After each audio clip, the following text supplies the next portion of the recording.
Okay, William, we are officially live. This is the awkward part of the video where we're both going to switch over and check our Instagram to see if that's going. Okay, mine says go live, so I'm going to click that. And it's live on Instagram. Let me know if yours works as well. Yes, there's a delay that's throwing me off when I see us, but it appears to be live. Okay, good. Then we can switch over and we can have our conversation. And Okay. so, yes, thank you to everyone who is joining us now or in the future. If you're joining us now, feel free to add comments, questions. This is hopefully an interactive conversation. I am Vivi, Henriette of Art of the Zodiac, and I am joined here today with my dear friend, William Holloway. And we are talking about your latest Substack post that I'm obsessed with, which is an interview with Bill Herbst. How's Bill pronounced? Yeah. Herbst. Herbst. Yep. The astrologer behind Twin Peaks and many other things. And I feel like a dum-dum because I didn't, this is a pop quiz. I didn't actually, on my notes, I didn't write down the official title of your piece, but I'm going to grab it right now so I can say it out loud for everybody. Oh, it's for sure. Astrology, Hollywood Weirdness, and Twin Peaks, a conversation with Bill Herbst. And let's get into it. So how did you track Bill down? Let's start there. Totally. So I was wanting to write an article about the astrology of Twin Peaks. Initially, it was just going to be, because I put two articles out. One was like talking more about the history of the show and the astrology around it, with the chart around the pilot episode and the movie and the sequel and all that stuff. And so that's what it was going to be about, really, just like my own take on the transits and stuff. And then I started, but then I also wanted to really look into, the show covers a lot of esoteric things, and if anybody that has seen the show or is a fan of Twin Peaks knows that there's a Saturn-Jupiter conjunction storyline, and they get the astrology mostly right, except for the fact that there wasn't a Saturn-Jupiter conjunction that year. But besides that, they had the ideas around it correct, and so that stuck with me that they must have, talked to a real astrologer. Someone had an astrologer talk to someone knew about astrology, and so somewhere on Reddit I found, because also around the time I think of the second season, they put out these like trading cards that were really popular back then. Like if a show was popular, you do like a trade, collector cards with the characters on them, or whatever. So they did a set of Twin Peaks ones, and I remembered that in the back they had their astrology sign, their star sign or whatever. And so what I found out who the astrologer was that did the trading cards, the astrology for the trading cards. So I was really just trying to find him to talk about him being hired to do the trading cards. Yeah. And I found his blog and emailed him and started talking to him, and found out that he was more than just the astrologer who did the trading cards. He was actually Mark Frost's personal astrologer. Mark Frost was the co-creator of Twin Peaks. David Lynch and Mark Frost created Twin Peaks. So he was a pretty integral part of the universe of Twin Peaks. He's very modest, but he's an important part. Yeah, it's interesting you mentioned, so in your interview with him, it's funny because you mentioned the trading cards, and he's like, I think those were based on our work together, but I don't even remember if I got paid. How was he credited? How did you find him? So I found somebody on Reddit said something about Bill Herbst being the guy that did the trading cards. And so I Googled him and found him. There was nothing on his blog about it. It was pretty clear that, he wasn't thinking about it. It wasn't like the highlight of his career per se. It was just a thing that he did. But he did talk about, he does cover in his many, many blog posts, his time in Hollywood, and the dark seediness of Hollywood. And so I was like, oh, maybe I can talk about that. So then I was like, well, I'm going to talk to him about that. And then it ended up that they go together. So I love this interview so much. It feels very like his life feels very Twin Peaks. Like, I love that there's this one part of the interview where he's going on and he's like, didn't have much, don't have health. I'm kind of, he's like, I don't have health. I'm a little insane, but I'm smart and I've got through life being smart. And he like keeps referring to like Hollywood's so weird, but like never actually shares any stories. Like, well, he did. I just can't. Okay. I'm sworn to secrecy. I was like, all the, it was like, so there are pieces of the interview that we can't share because like you didn't allude to it, but there are stories. Well, there was one thing he said that I can share. I just didn't have a way. I didn't, when you're editing interviews, I mean, this was like, if we talked for 2 hours, it's really like 30, 40 pages long, and I edited it down to like 5 pages. Jesus. Okay. Yeah. And then I think I even edited it down even more from that. And, there were like certain parts where he talked about one thing and then he came back to it. So I tried to like make it more cohesive because so he did jump around a lot. Yeah. But there was one part that he talked about that I couldn't find a way to fit it in that made any sense without it. Okay. Without but really tell like me now, because I'm so curious. He talked about like Hollywood sex dungeons that he went to. Not that he went for like himself, but like with others. And just seeing weird stuff there, but like sex parties with like Hollywood types. I don't know. Or like people in Hollywood going to these sex parties. But it was just so non sequitur. I just couldn't really fit that part in it. But yeah. Okay, that's a great tease. I love it. For those who haven't read the Substack article, I highly, highly, highly recommend it. Is your Substack just under your name, William Holloway? Yeah, I think so. Yeah. And I'll share the link in the bio. So when you're done, I can link to it. But when we're done here, I'll put it in the YouTube, so people can go on, watch this recording and see it. But I'll give a recap of the interview and you can tell me if I'm doing a good job and like what I missed. So you track down Bill, right? Like by this obscure sort of Reddit lead, right? Because you want to write about the astrology of Twin Peaks, but you find these trading cards. You're like, ooh, there must be an astrologer. Like, let me track him down. So then you do. And the article opens up with him talking about how he learned astrology. And so he's like 19. Is he in Minnesota? Am I getting that right? Yeah. Yeah. Mm-hmm. Mm-hmm. Minnesota. And he's like, it's such a like, he's like, I woke up in the bed of this woman and I didn't want to leave. And like, she was into astrology. So I decided I'd get us readings. And he like tells this story that's like, feels very much like Goldilocks, but no one's breaking into anything and nothing's actually good. So he's like, I went to this one astrologer and she was like this total hippie and like this floral dress and ironed hair and like kept saying like far out and everything was like, oh, you're a Scorpio, like that's so groovy. And he's like, no, didn't like her. And then he's like, so then I went to this other one and she was like clearly like a witch. He's like, it was like a townie and it was like dark and weird inside her house. And I was like, not for me. And then he's like, then I went to this guy and I was like waiting for him just to be a total like misogynist and be like, but the guy was okay. But he's like, the guy was a math nerd and like couldn't do it either. And I was like, okay. And he's like, so I taught myself astrology. And I was like, that's kind of badass. So like he like teaches himself astrology because he like wanted to like be with a girl after like a one night stand. To win her over. Yeah. And like, and then it's like his story is like on its own is incredible because then he's like, so then I started doing, and you can tell me if I'm right, like I started doing readings and I did 1,000 the first year. And you're like, what? Yeah. Yeah, he was like 1,000. And he also was like, yeah, there was a lot more of that I didn't include, but yeah.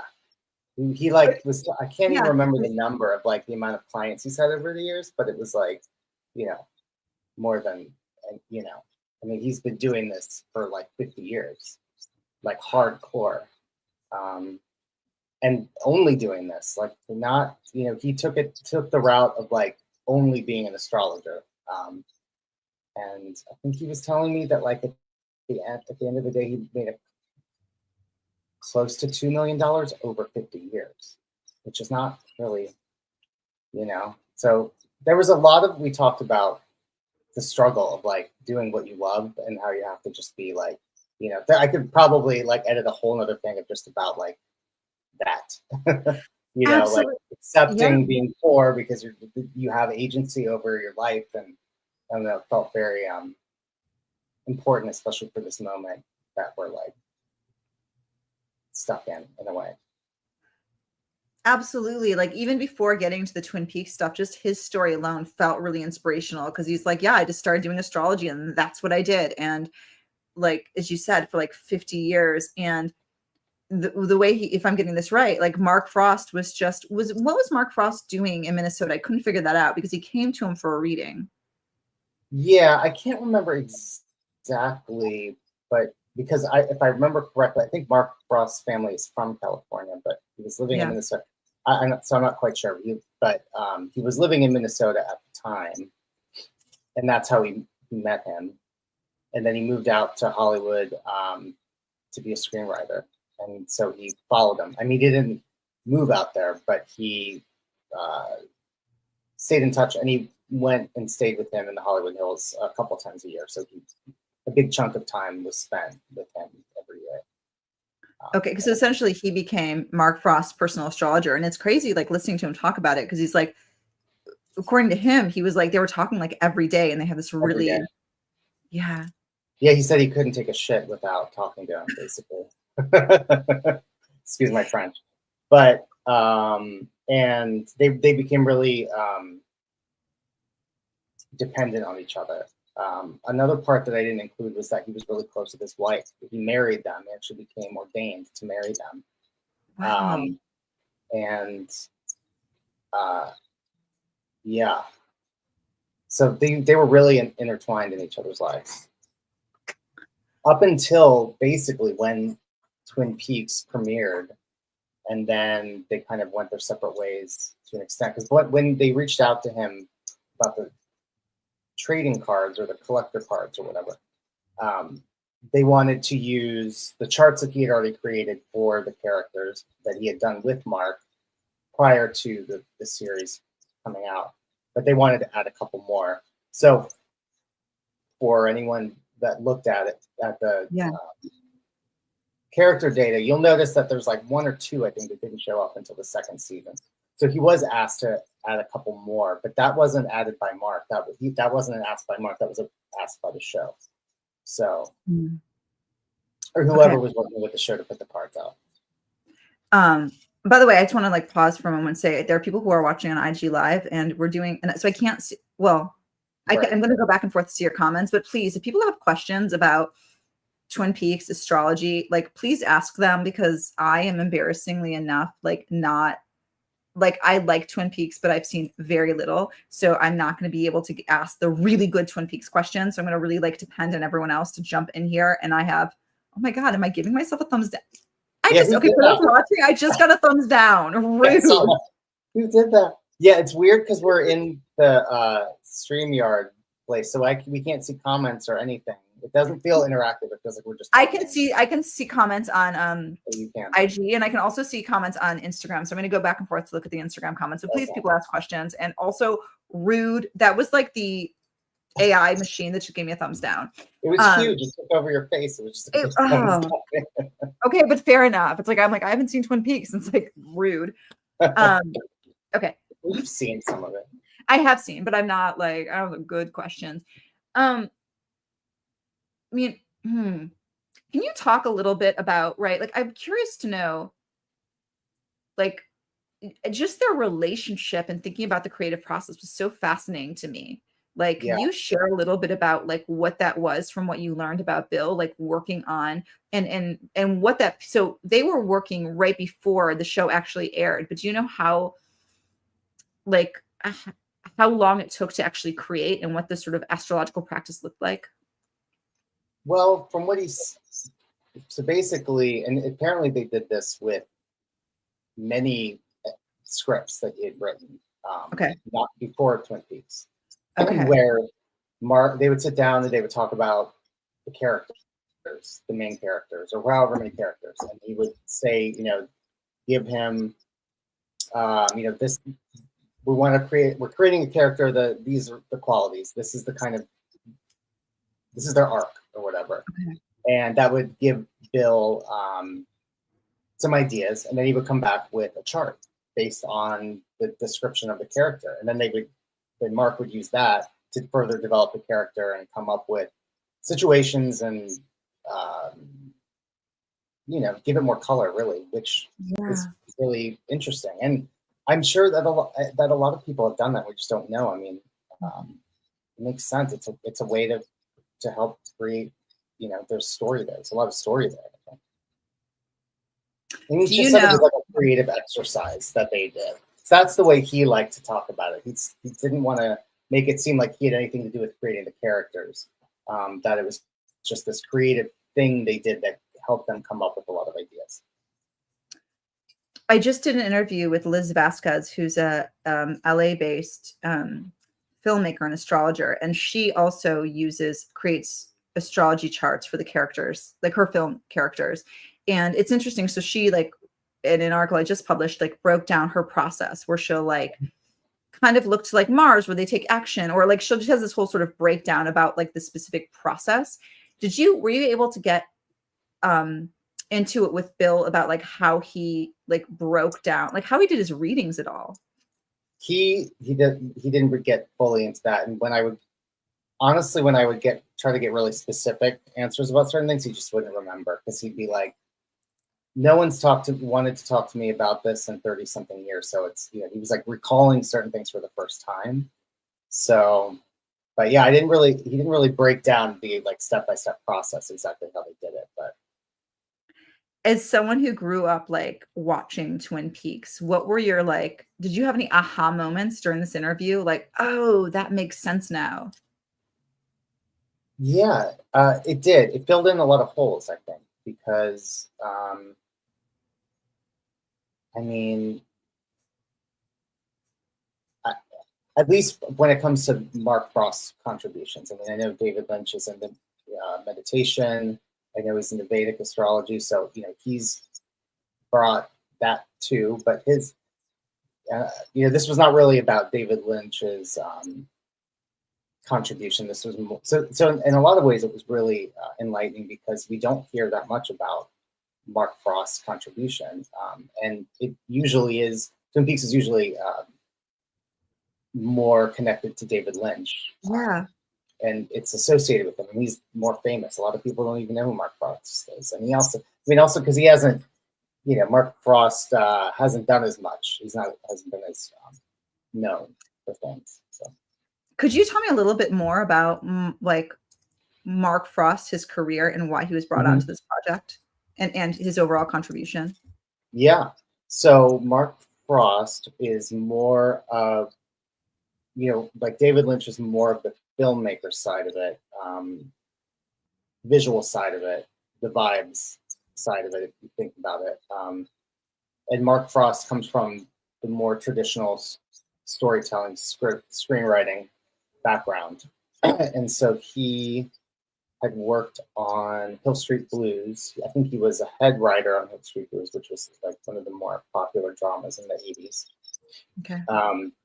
And him and David Lynch had the same agent, and he's the one, I believe, that introduced them thought that they would be good writing partners to work on projects together. And they did. They wrote a couple screenplays together that didn't take off. One of them was supposed to be a Marilyn Monroe biopic. I think that was the one that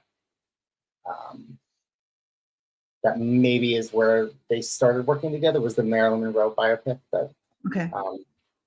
And then there was another one they worked on called One Saliva Bubble that was going to have, I believe, Martin Short and Steve Martin. Okay. And that didn't happen. But it was the seed of the Marilyn Monroe biopic that I think led to Twin Peaks, because it was the idea of a woman in trouble with a lot of secrets. Oh, okay. And so so Mark Frost was the head writer on the show, and you had David Lynch directing.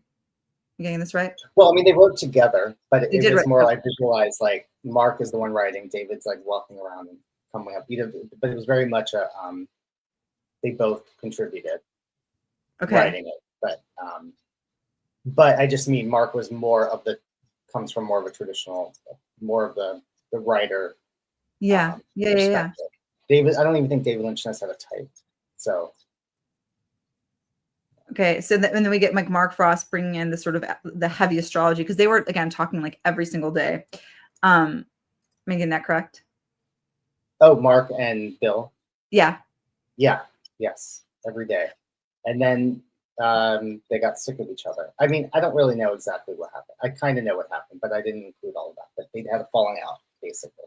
But I think it was more to do with just, people that are codependent and they get into a lot of shenanigans together and maybe think there might be bad influences on each other. I don't know. Now I'm just speculating. I don't want to, but that was the vibe I was getting from it. It was like, maybe they just were like, we need to grow up a little bit.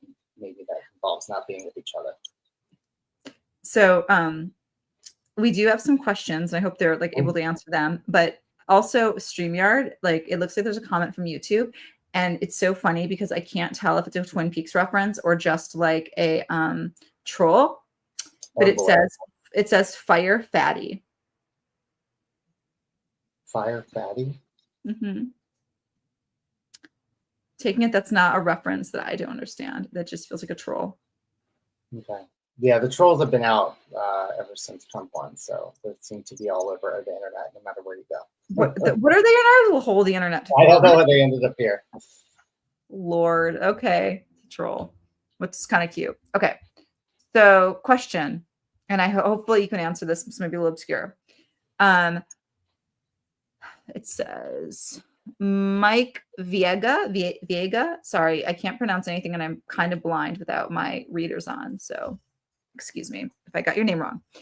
I'm interested in the long time liminal aspect of the show, the 25 years between season 2 and 3. It's a generation away, and I'm curious where Pluto was in early 90s versus Pluto and Cap in 2017. Okay, so that means we have to look at the astrology chart.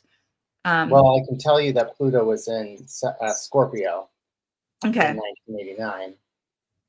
And in the Twin Peaks chart, it's in the first house.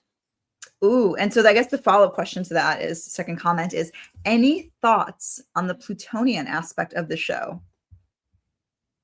Oh, yeah. I mean, just if you, and I talk about it in the article where I talk more about the history of the show.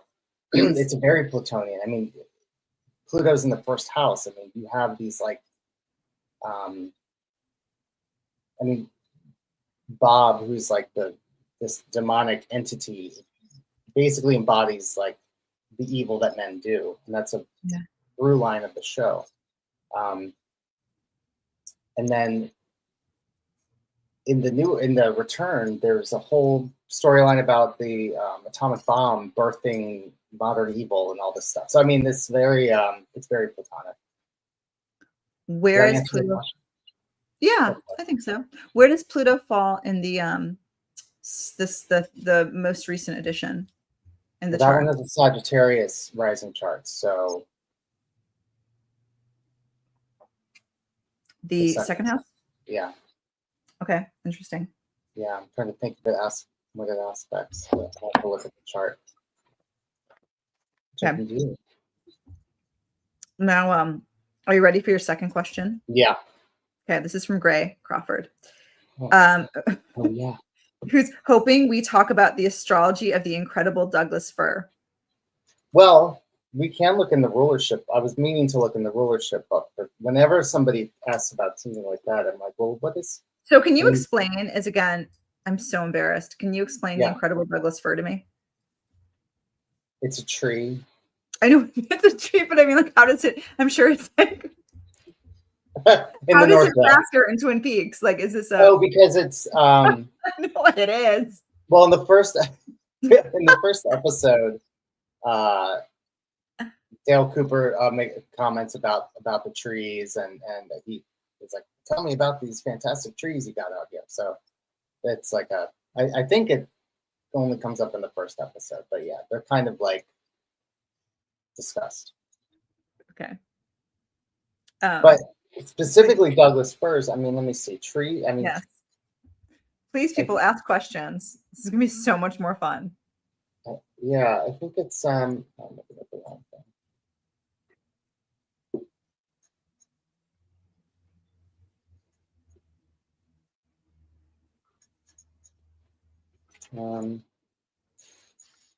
Well, here we go. And what book are you looking at right now? You're looking at the rulership book. You know this is one? that the I know there's I used to have them, or I have them somewhere. There's like the modern and the traditional rulership one. Or which one are you looking at? Oh. I don't really use it that often, to be perfectly honest, but I don't know. So essentially what you're looking at is a book, for people who don't know, that has like everything in it, and you could see like what the planetary rulership is. So you can like, yeah, it's like looking at a dictionary, and then it will give you the trees. Is the Doug? See, I don't even know what kind of, like, sap. Trees rich in sap. Would that be one of them? I think so. Oh, this is terrible. I don't know anything about trees. Because I think like pine cones, it's sap. They're like firs, right? They have sap. Yeah. Then the moon. The moon rolls trees rich in sap. What is your take about well, I don't want to get into the weeds of like the astrology, like the astrology of the like one chart for Twin Peaks, but like curious to know, right? Like in that scene, what's your own interpretation of what's like the astrology maybe behind that scene? What do you think's going on? Which scene? The Douglas first scene. Oh. Referring to? Oh. When he brings it up. Yeah. Like, do you know anything about that character? Like what his astrology? Oh yeah, Agent Cooper. Yeah. Well, is he a Cancer rising? Because that was his was one of the charts that Bill actually did a natal chart for. The rest were just he did sun sign charts, so no rising sign. But he did do full natal charts for a couple, and Agent Cooper was one of them because he's the main character, and that was a Cancer rising. So, moon-related things he's interested in. Ooh, I love it. And you actually, in your article, you have this like list. You break down the astrology of all the characters, right? That he. Yeah, well, that was actually from a file he sent me that he's had forever. That was all the characters and their birth data. It is. Go over it real quick. It's really wild because this has like. This isn't just sun sign though, right? So he drew a solar chart, but it has degrees for everything. Yeah. It's so wild. Yeah. Have you gone through all of the charts? Like, I haven't gone through all of them. I've gone through many of them, just to like, does it make sense? And they all make sense. They all make perfect sense. And it does kind of like give you more to think about the characters and like motivation and all that.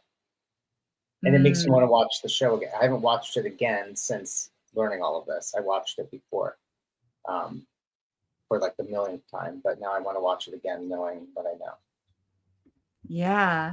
And what I don't know, what were your biggest takeaways from doing this piece? Like, well, I enjoy interviewing people. I know it's your thing. You do it all the time. yeah. I hadn't really, although back in like 2005, there was a brief moment where I was like worked on a zine with some friends, and we interviewed bands and stuff, and that was always fun, but also awkward. And so I think that experience made me anxious about ever doing anything like that again. Okay. But then again, I have to remember that was like I was going to like clubs and stuff, and this night, and there was alcohol, and it was just different. It was a different vibe, so it's just a weird. And bands are very different. You interview bands, it's like it's different, But yeah. So anyway, I enjoyed it. So I want to do more of those. I think I'd like to talk to Bill more. He really enjoyed it. He has a lot of things he wants to talk about. So I'm trying to think of some other stuff that maybe me and him can talk about and put something else out in regards to that. I wonder why Bill himself, like, do you know if he ever wrote? Because it seems like he has such wild stories, like listening to like how he got into astrology. And like, I wonder what it's like having a client that, you know, because it seems like his relationship with Mark Frost, again, I keep saying this, but they spoke every day, but he was saying how like Mark would like almost like that, like sort of like a courtly relationship where he would sort of use him to like make these big life decisions. I mean,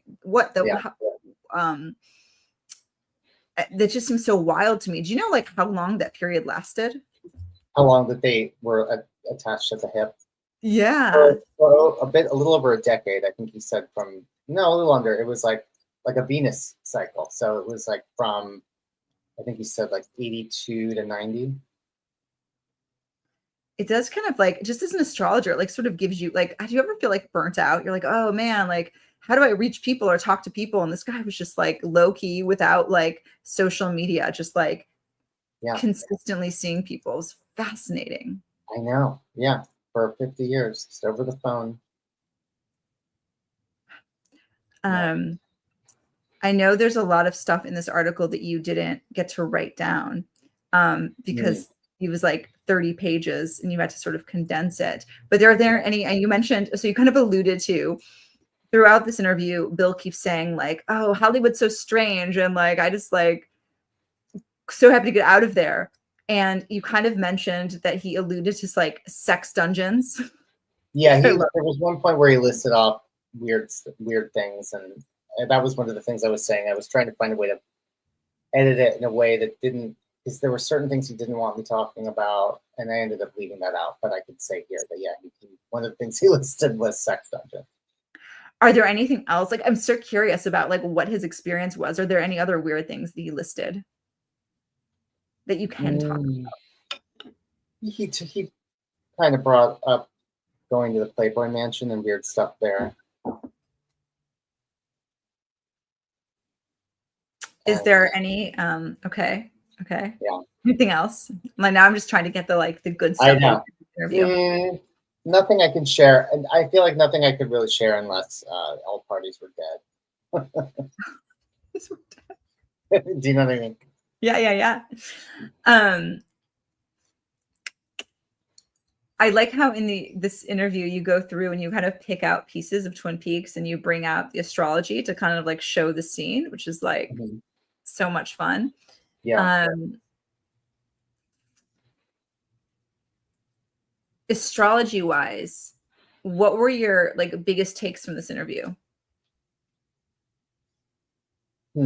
Astrology wise, my biggest takes.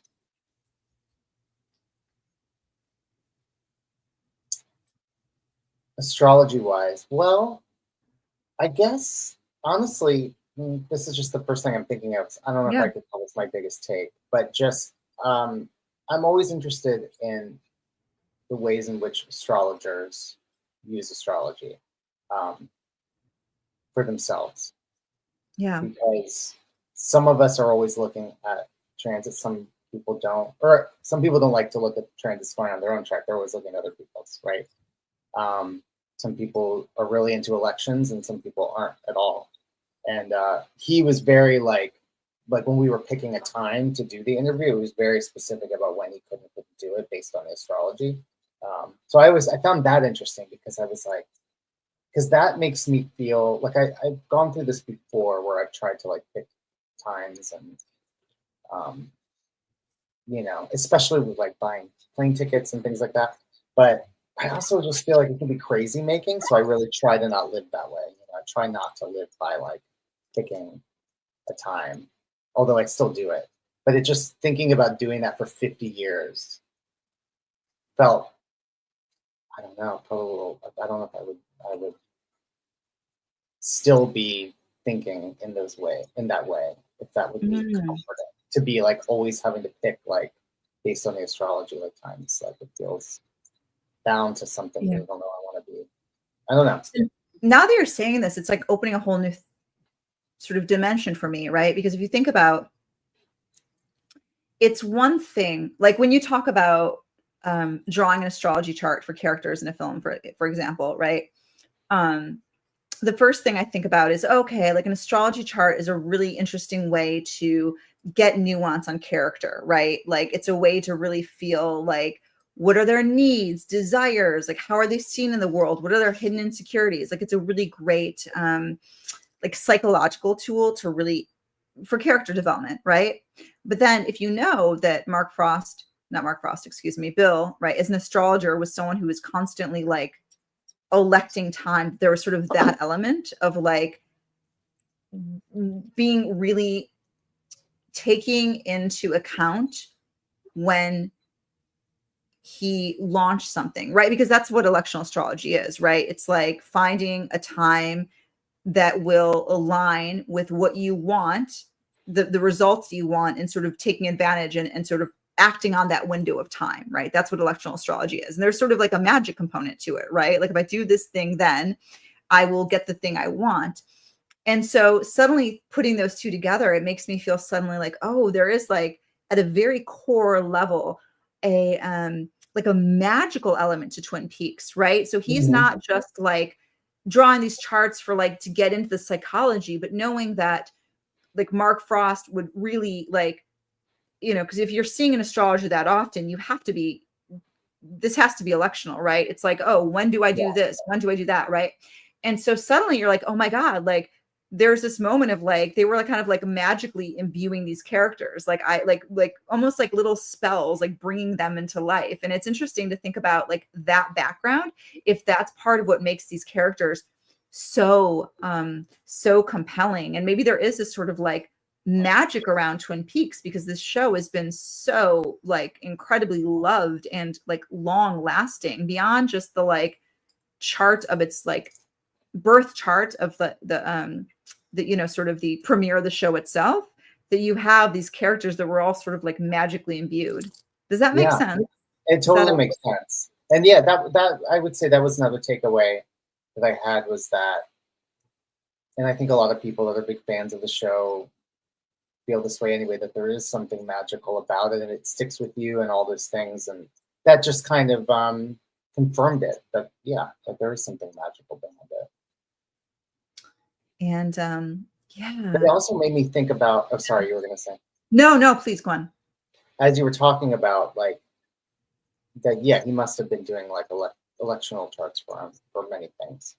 I know that he did charts for like when he would meet people. So, like, is this someone I should work with? So I'm wondering if, like, when he met, and I don't know why I didn't ask this because I didn't think about it until just now, to be honest.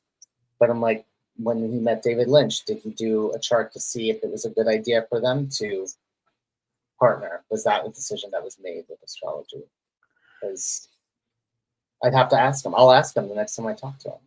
Oh, I'd love to know that, like what their synastry chart is. And because I don't know Mark's, that was something else. If Mark's birth data is not public, and you know, I wanted to keep some stuff. You know, what's his client? They're still privileged. The client, so I didn't want to ask for that. So I don't know Mark's birth data. I do love that you shared. Obviously, he gave you permission, but Bill's chart. Yeah, well, I did that also because if you go to his blog, it's right there. So if I already know he's comfortable with doing that. And I was so tempted. Like he keeps, what do you say about himself? He kept saying like, I'm insane. Yeah. I was like, me too. Like, what do your chart say? And do you have any like hot takes on his chart? Yeah. Oh yeah. Maybe how it felt, like how like as an astrologer yourself, like his chart, and maybe like what it says about his role in Twin Peaks. For sure. Well, he's a Scorpio, so there's that. You know, I think, you know, the show's very Plutonic. It's very Scorpion. He's a Capricorn rising, and I think Let me see. Right. So his Saturn and Mars are co-present in the 9th house of Virgo. So, yeah. And Libra Moon. He has a Libra Moon, which the show had was premiered on Libra full moon. So, yeah. Yeah. That makes sense. Like the Libra moon is the person who's like, poor Libra moons, just the constantly like, I feel like Libra moon is the like, has like sidekick energy. Yeah, absolutely. Right? Like, it's okay. I'll be there for you. Right. Like, I feel like it's the poor Libra moon just feeling like, I don't really want to be on the phone with Mark Frost all day or like waiting for his phone calls. Like also thinking about this was in a time before people had cell phones. So you would literally had to be like, why buy a landline waiting for someone to call you and like feeling exhausted. Yeah. Oh my God. Landlines. I was just thinking about that. Like how, no, this is a tangent, but like, do you remember when caller ID, when like we actually got caller ID? And like how that changed everything. Like I can like screen calls now. I don't have to answer the phone. Oh my God. That was so, that was so wild. I'm my ADD could go on a total tangent about that, but I won't. Yeah. But I do remember caller ID. And I also remember like having my own, line when I was like a teenager. That was a very big deal. I don't know if you ever had your home telephone line. I did. I remember when I got mine when I was 16. Yeah, it was like before cell phone. You're like, oh, I can like talk all night. Yep. How exciting. You could tell someone to call you at midnight and it would be okay because it wouldn't ring in the rest of the house. Yeah. Oh my God. Let's see. We're kind of winding down here. I'm going to check to see if anyone has any questions. No questions. I might have to. Oh, hold on one second. We're going to like, the sound quality is about to be diminished. So let's just. Oh, yeah. Don't mind me. I'm going to unplug.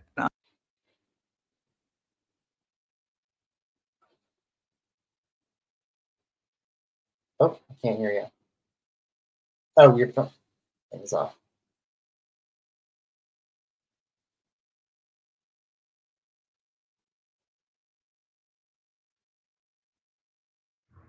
Can you hear me now? Yeah. Sorry about that. I had to switch mics.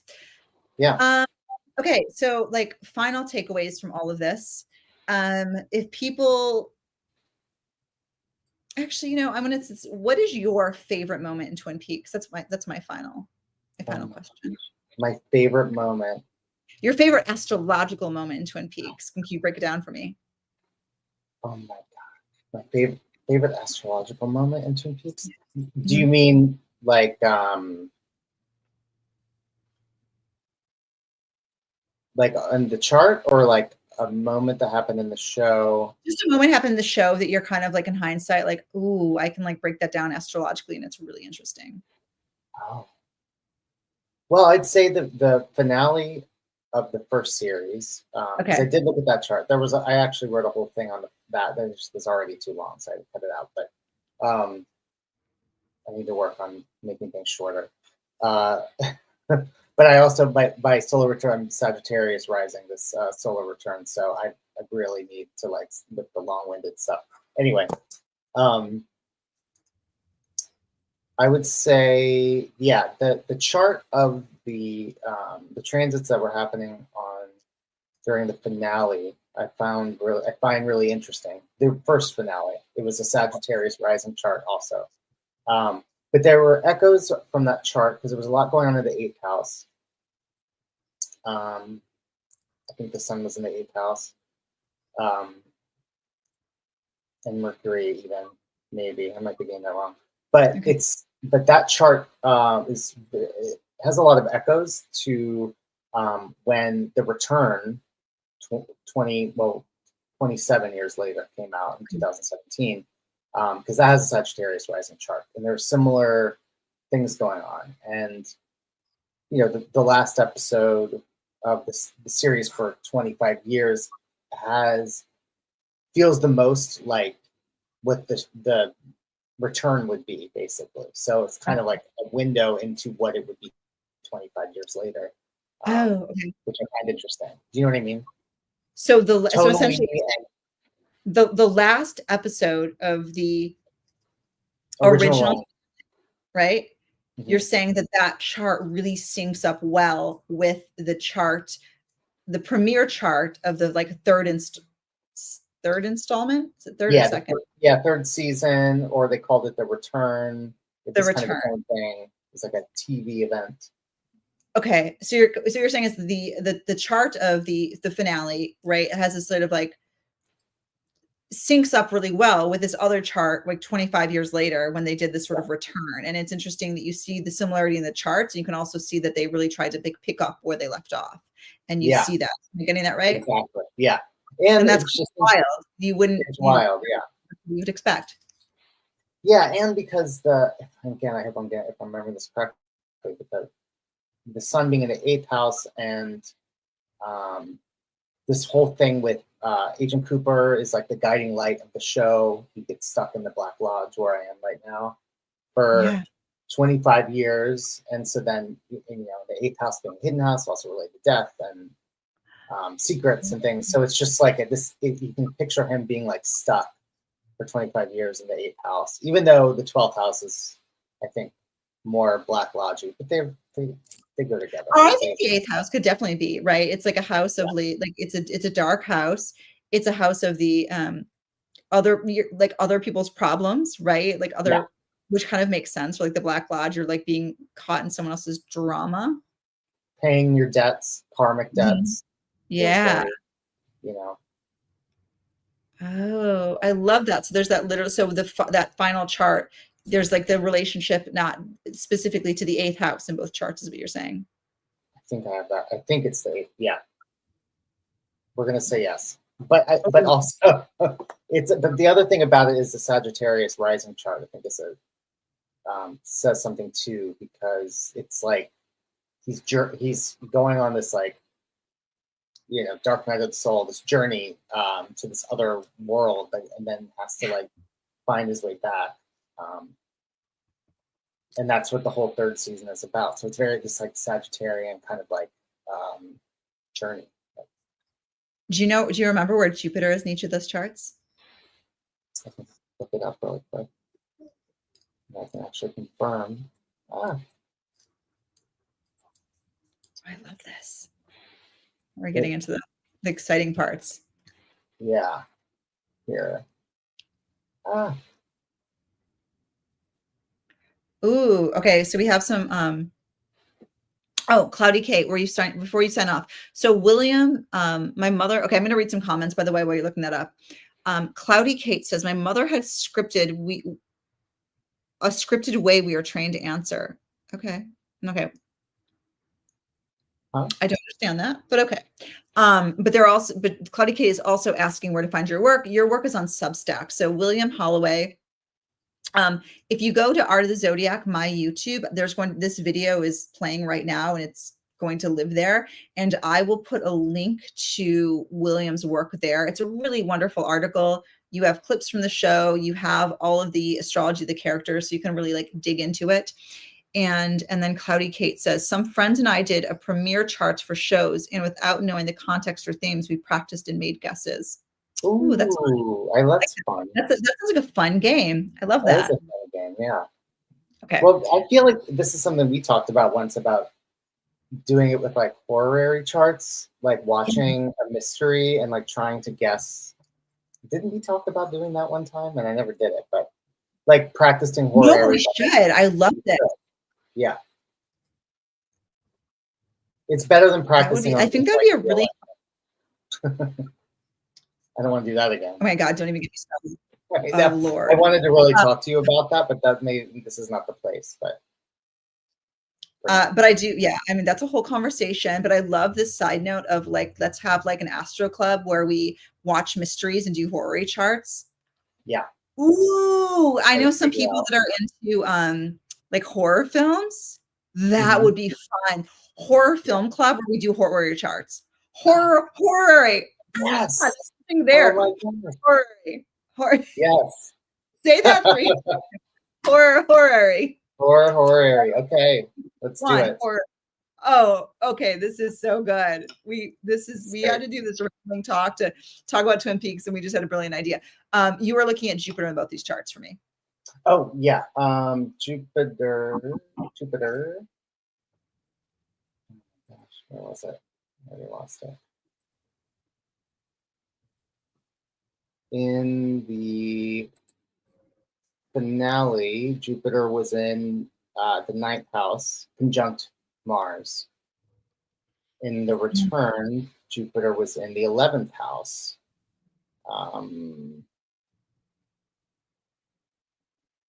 In Libra.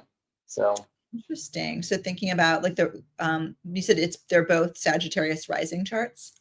Yeah. So in the finale, being in Leo. So in the finale being in Leo and then being in Libra in the return. So going from the finale was in the, you said 9th house? 9th house, and then in the 11th house for the return. That's interesting. I feel, okay. That's a whole conversation. Yeah. That's something that needs more digging. Yeah. Okay. But I like, and what was the 8th house connection between those two? I was wrong. There was nothing in the 8th house. It's in Fire Walk with Me. The Fire Walk with Me chart, the sun is in the 8th house. That's what I was thinking of. I was getting and that is that the movie? That's the movie, yeah. Okay. And I talk about that in the article too, about the I think it, let me say it the correct way. Being that, the show, the movie, yes, Venus, this is the sun, Venus, and Mercury were all in the 8th house for Fire Walk with Me. And I was saying how that shows that it was not received well or understood at the time, but then became considered a masterpiece years later. Because that's like very, I don't know, people with their sun in the 8th house, I found that that's a thing. Like they feel like people don't get me or people don't see me, and then or if that's this thing they've done, and then people will get it later or whatever. I've noticed that, so it felt like part of that story. So it's interesting too, thinking about this, that like that was the movie, right? And so curious, and this would be an interesting study, whoever wants to take this up. I'm assuming Bill didn't elect that chart. No, right? He was not. Also because Mark Frost had nothing to do with the movie. So okay, and so that's interesting. Seeing like you're like, ooh, like I bet in like looking at the charts and being like, okay, like sun in the 11th, sun in the 9th, like those seem like I don't know how much Bill or Mark had to do, but it would be interesting to see like what charts were elected, what chart weren't. Right. And I wonder, do you think Bill helped elect the premiere chart if he had any say in that? That would be a good question for him. It would, but I'm going to guess probably no, just because if you think about network television, especially at the time. Whoop, disappeared.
Are you still there?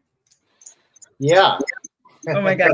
That's hilarious. My computer literally just died. I'm back, everyone.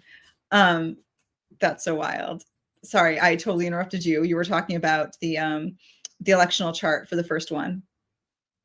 Oh, yeah. Sorry, what were you saying? Oh, you're there. Okay.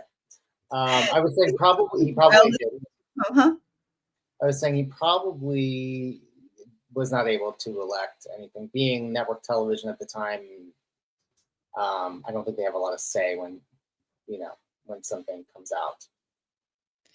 Yeah, I'm curious though. Now I want to know if like even like if Mark Frost was so into astrology, if he like could finagle anyway. Like, I don't know. Well, I'm sure that he probably drew up the chart to tell him what if that would be successful or not. Yeah. Although, yeah, I'll have to ask him that. I don't know why I didn't ask him that. But although he did say that. Follow up, because I think it'd be really cool. Because I'd be curious to know if like they can like, if there was, you have to wonder, like, it makes me wonder how many other people were doing work like this. Like there have to be more people, like more like filmmakers that were working with astrologers, and wondering if there was some wiggle room. If you're like that obsessed with it, you think that you'd maybe. If you have power, I mean, I could see that being more the case at something like Showtime as opposed to like being on network television in the 80s. Yeah. Yeah. Or if you're a president, like Reagan, you have more power to say, like, using your astrologer to pick times and for speeches and stuff like that.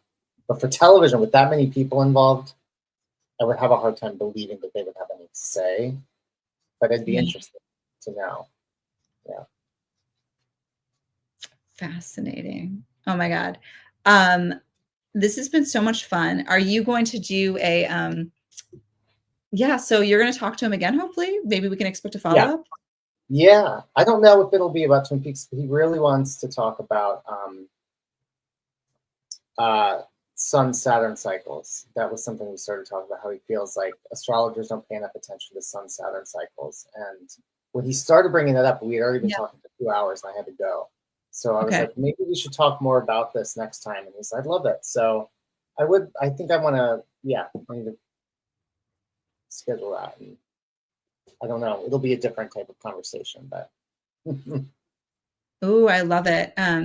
Okay. I'm not going to ask because you didn't have a chance to ask him. So you're going to do that article and then we can have the follow-up conversation. And then in the meantime, I'm going to post a link to your Substack article, and both of them actually, because you have the one that we're talking about today, but you have the other one on just the astrology of Twin Peaks that you did. Yeah. Okay. So I will share those. And anything else to share? Anything else coming up? Oh, coming up. I don't know. I think I've been thinking a lot about just the last few days and like what I want to do, how I want to navigate as an astrologer in these times. So I don't know. I'm not really sure. I know I don't want to do any predictions, at least putting them online. I'm really glad that I didn't. The voice in my head told me don't do it, so I never did, but I almost did a couple times. If this is like, because I feel like if you've listened, if you're still watching this video, which just feels like so rambling, and I like my computer died at one point, like bless you.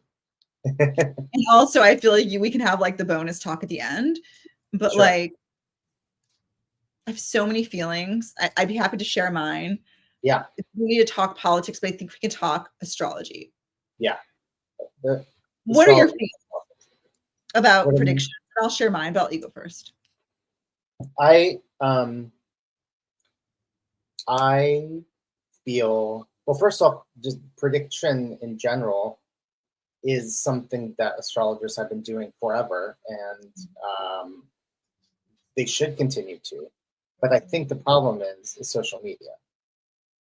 And I don't think astrology is best suited for social media. Like, good astrology is not suited for social media. Never has been. And that's part of the problem. And it shouldn't be clickbait. Astrology shouldn't be clickbait. And I don't think people should be using, I don't know. Astrologers should make predictions. I just don't know how I feel about them posting them on social media, I guess. Yeah, I absolutely agree. I feel like clearly I know that astrologers did not sway the election. Like, let's be real. We're like, there's like 5 of us in comparison to like world population. Like, for sure. But like prediction, I think of like prediction astrology. It's like, it's interesting having this conversation about like Bill and Mark Frost, right? Like it feels like their relationship was probably one of like the consulting astrologer, right? Like you'd go to an astrologer, say you're the king, and you're like, cool, like what's going to happen this year? So how can I prepare for it? So like prediction served a purpose because you want to know how to prepare in your life, right? That makes sense to me, right? Like I'm sure that like there were moments where Mark Frost was like, I'm going into a meeting or something, like what's the astrology? How do I prepare? Right? Like that feels like proper prediction, right? Like prediction makes sense within an astrological context. But like, I don't know, I feel like the public, to what you're speaking of, like public prediction almost feels like we forget that like on social media breeds apathy. Because I feel like people are like, oh yeah, I've got it. We know the future. And then people are like, cool, I don't have to do anything because you just called the future, which just, we can just imagine like what happens. So it feels really good to hear from people that are kind of like upset with it, that it sort of upsets other people as well. Yeah. I mean, I'll be honest, I followed any astrologer that I liked. Anybody that posted anything about it, I watched every video. I had to, you know, I was like, what are they saying? What are they looking at? They're looking at the same things I'm looking at. Okay, they are. Okay, they think the same thing I do. And then for the majority of us getting it wrong, it's a lesson too. I think that like there's the other side of it. And Sam Reynolds posted something about a video. I think today about this. Yeah. What were you saying? Oh, I just started listening to it, so please fill me in. Oh yeah. Your thoughts. Talking about like we shouldn't be using natal astrology to predict things like that.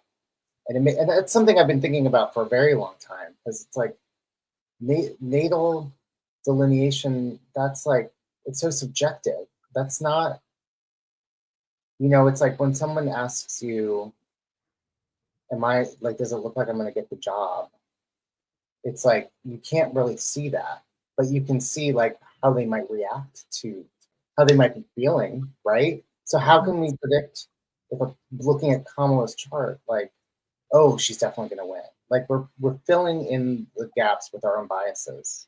And you can't, unless you don't care about it, how can you not have a bias? So I don't know. There's just a lot of lessons to be learned, I think. Yeah.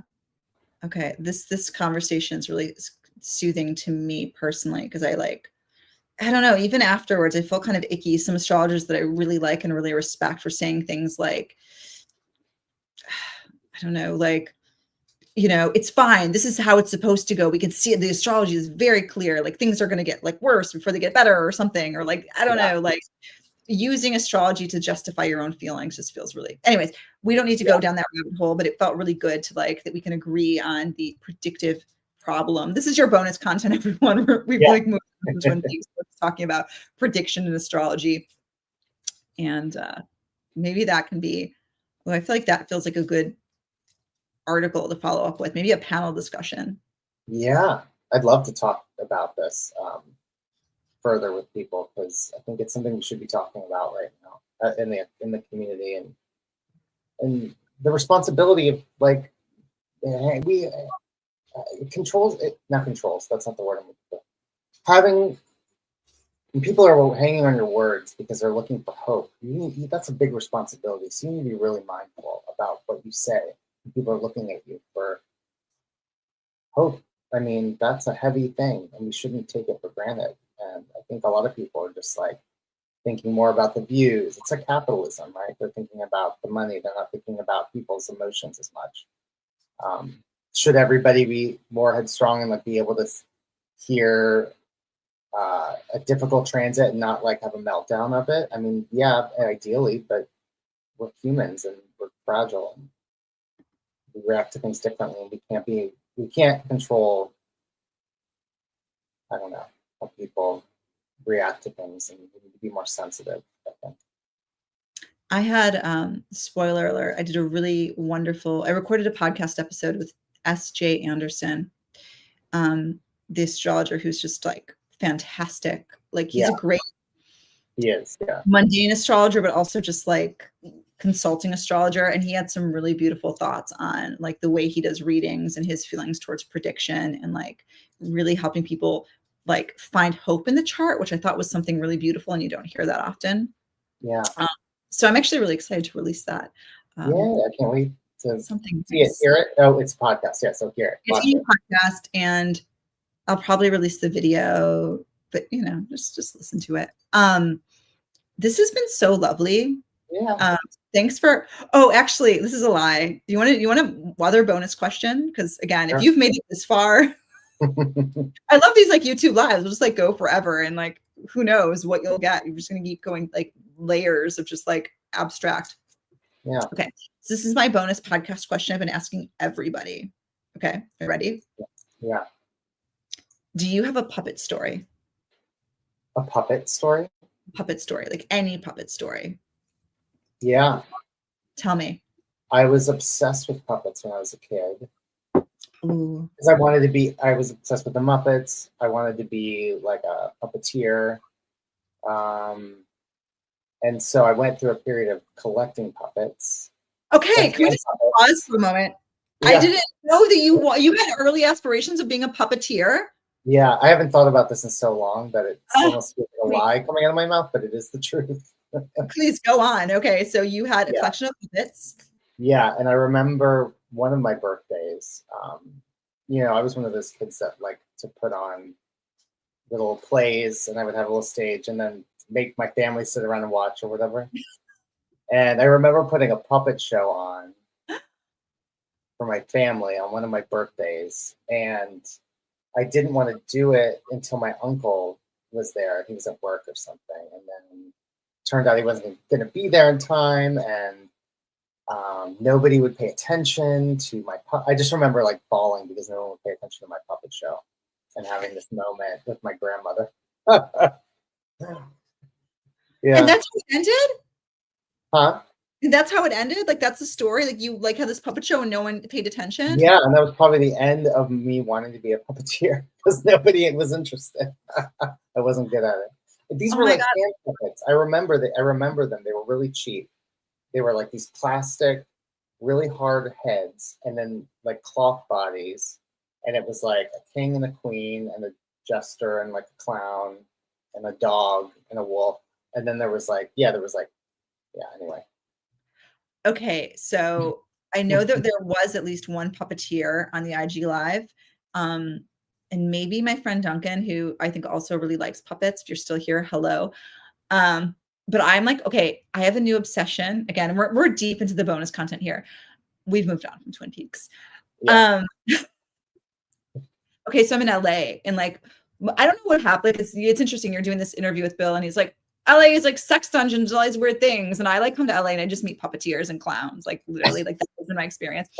And there's this clown troupe, like no makeup, just like improv clown. It's a whole thing. Like someone else can explain it better. It's like interaction with the audience, whatever the definition of clown is, but it's a clown troupe and they're called Planets. And I'm obsessed with them. And what they do is they act out the chart of the moment. Like they'll take the astrology chart. They're great astrologers and they take the chart of the moment and they act it out. And it's like brilliant. Oh, I love that. I want to see that. But I'm now obsessed because I keep meeting these like puppeteers and I'm like, someone needs to have like astrology puppeteer show. I don't know what this looks like, but I feel it can be like this cathartic, brilliant experience. And now that I've just learned that you, William Holloway, are an astrologer who had aspirations of being a puppeteer when you were a child that were dashed when your parents were interested, I think you need to like resurrect these dreams, visit me in LA, and we can organize some sort of like astrology puppet thing. Yeah. I'm putting this out there. If people who are watching, Puppet Guild people, talk to me. We're astrologers. We'll make this happen. What do you think? I love it. I'm down. I'll fly down there immediately. Well, let's get it going. That sounds great. I'll get back into being maybe that is my calling ultimately, is being a puppeteer. I think that's really not right? Like. Okay, I have to know. Did you have a favorite puppet when you were a child during this whole period? Did I fear a favorite puppet? Oh, a favorite. I thought you just asked if I was afraid of puppets, and I was like, no. I mean, I hope not. You love them. Did I have a favorite? Yeah, I think I had like a a Miss Piggy, like a fake, like not obviously, like not a real Miss Piggy, obviously, a Miss Piggy puppet. Because that was my favorite. I was obsessed with Miss Piggy. Because I remember signing up for karate classes. I wanted to be like a black belt in karate, not because of like Karate Kid, but because of Miss Piggy. I never did it though. I don't think I ever went to one class, but I'm so happy I asked this question. I'm just like, okay. Final questions. Anyone have thoughts? Nope.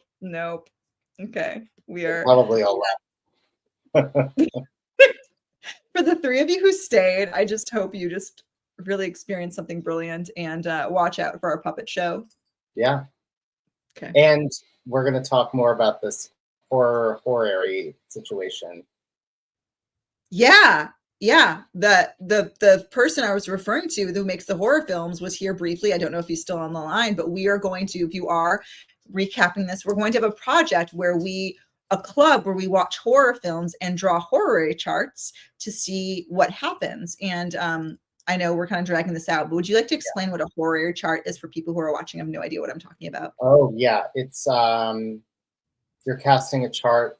You're using astrology as more of like a divinatory tool where you're casting a chart for a moment where you ask a question. Yeah. So you can be like, yeah. So you can like say we're watching a film together and I turn to you, William, and I go, who murdered the person who died? I don't know. Like, who murdered the fat lady? We don't call people big and fat anymore, but like whatever. Whatever, the lady in the pink dress. And then you're like, ooh, I'm going to cast a chart for this moment. And then you cast a chart for the moment I ask a question. And then we like figure out the answer based on the chart. It's real nerdy. Yeah. And see if we got it right. And then it helps us in short time.